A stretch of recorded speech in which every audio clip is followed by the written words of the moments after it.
It's a little too heavy. Mr. Rajan, would you like to take on? And good evening, ladies and gentlemen. Thank you, CILT, for giving this opportunity. Thank you, Captain, for the introduction. So, how many of you have placed order online, bought something so far? That's all? Yeah, 70%? Okay.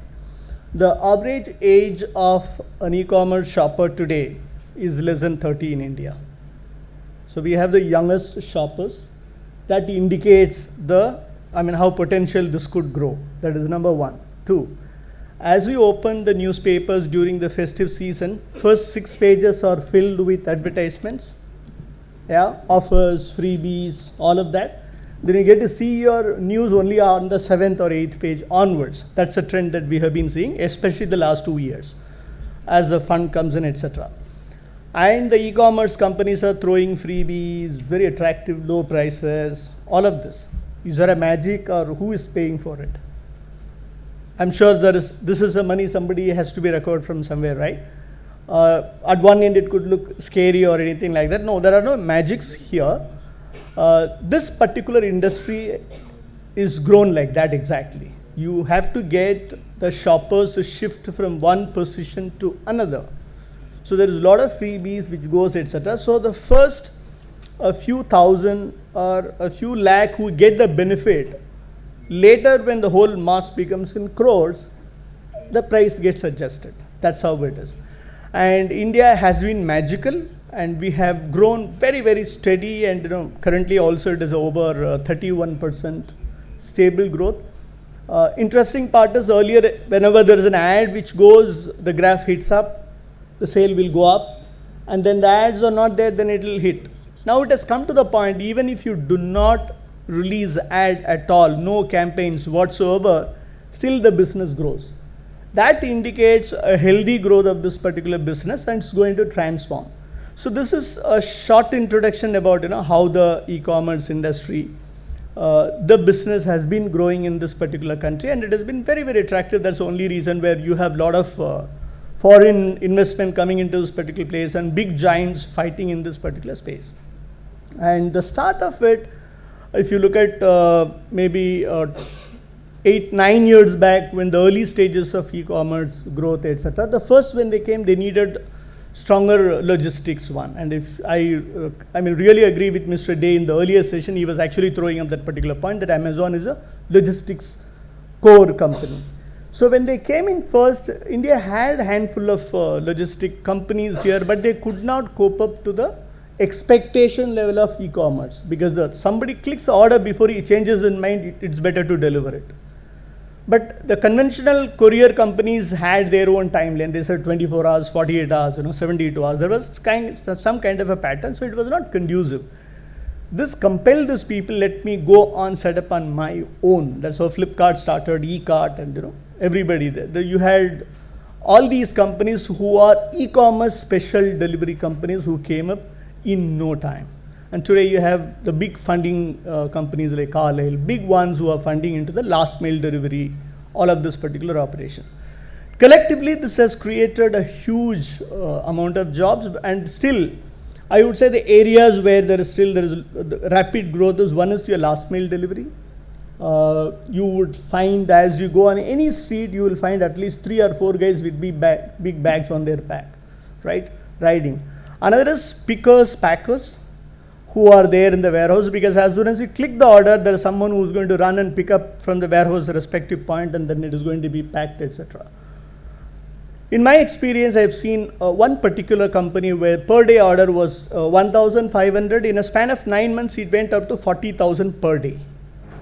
That's a scale of growth it was hitting. And that means we were increasing the number of pickers and packers, and how do you stack it?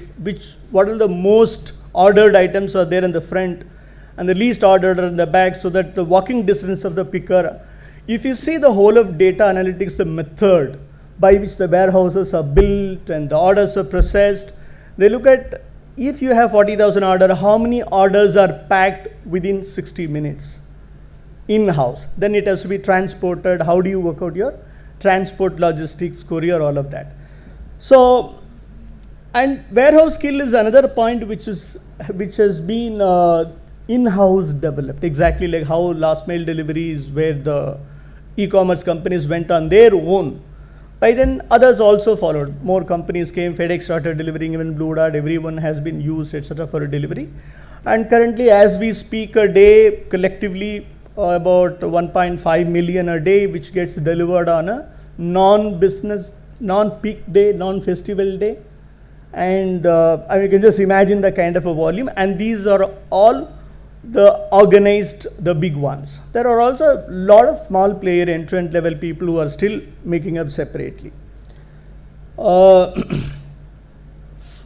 The customer care team, the size of customer, you would be really amazed after the BPOs, the back office operations, etc., which have consumed a lot of people on the customer care, and the BFSI, banking, insurance sector. This you can say the third largest sector who is actually having large back office operations to support the customer, handling the query, the damages, refunds, and whatever which requires to be done, comparing to the other industry. So the amount of jobs that this industry has created is enormous. And if we go along and see what is going to be the future, where this is heading towards, the pick and pack jobs are slowly getting automated. So now the robotics are going to come in place, etc. The newer warehouses are being built in this kind of facility, and lot more data analytics done, etc. So you will find the robots slowly replacing that. And the sorters are already in place. Once the packing is done, the sorting machines are already in place amongst most leading companies today. The sorting which was earlier done manually, so that is moving on. So is it going to reduce the manpower? No, not really. If you really see people who are going to operate this, number one. Two, people are going to develop the IT skill in the robotic automation space, software development. The amount of people who are consumed is very, very large. And we had lots and lots of companies in India alone who have been creating ancillary products, mapping solutions, plenty of ancillary products on which the business still rides on. There are a lot more opportunities in the IT development cycle. There are specific tools which can be created, and that is going to take. So you can say in the next 5 years, still the size of this industry could be, I mean, from 30 billion going towards 200 billion. You can just imagine what's the number it could hit. So these are the important points. So in terms of skill development, what can be developed could be less of menial job, more of skill job. That is how it is going to be, because the menials will be taken over by automation.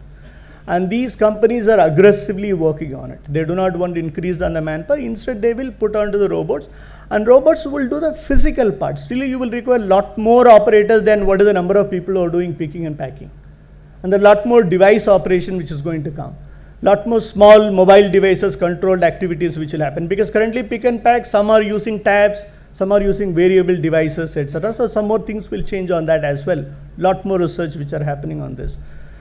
So these are the interesting changes happening in the e-commerce space, and if India is able to develop more skills, looking at what all the areas are going to grow bigger, it's going to open up a big opportunity for all of us. Thank you very much. Thank you, Mr. Rajan. That throws up two questions in my mind.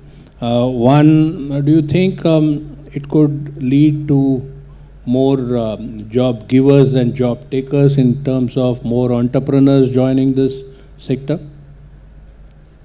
Yeah, that is already happening. One, you will find a lot of sellers who are coming into this particular space, because the entire SME sector, there's a lot of sellers who are getting. And yeah, this is one point which I just missed to cover, I can touch upon.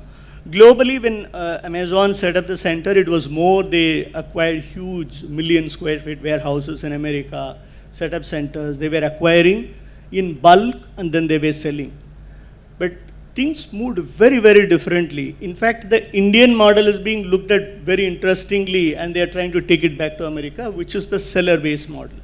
So instead of creating a huge purchase model, they never had such large warehouses. In fact, after the next growth which was happening, even for Flipkart, every company, instead of putting bigger warehouses in Gurgaon, probably they were moving to Jaipur, They were setting up multiple warehouses closer to the consumer point. And also the seller purchases. That was very, very interesting. For instance, if there is a customer, earlier model, hub and spoke model, if you place an order from Gurgaon, and consumer is also in Gurgaon, earlier how it was happening is it will go to a central warehousing point. From there the packing will happen, it will go back. Now it gets packed right there. Your seller has Amazon label, packaging, everything. He literally does everything and it goes right from there to the closer to the customer. This is a very, very big change. And that's a bigger change in the logistics distribution pattern. This has emerged in the last 4 or 5 years. So that is going to make a big difference. So it will encourage to start more and more sellers. You want to develop an innovative product, unique product. Earlier it was a big challenge to market it to reach. Now it is not like that. You just create a product, put it on Amazon page, it is seen by millions right immediately. So it has given platform to at least about 1,500,000, 1,40,000 newer products came into both of these companies in the last 3-4 years, which never existed before. Thank you.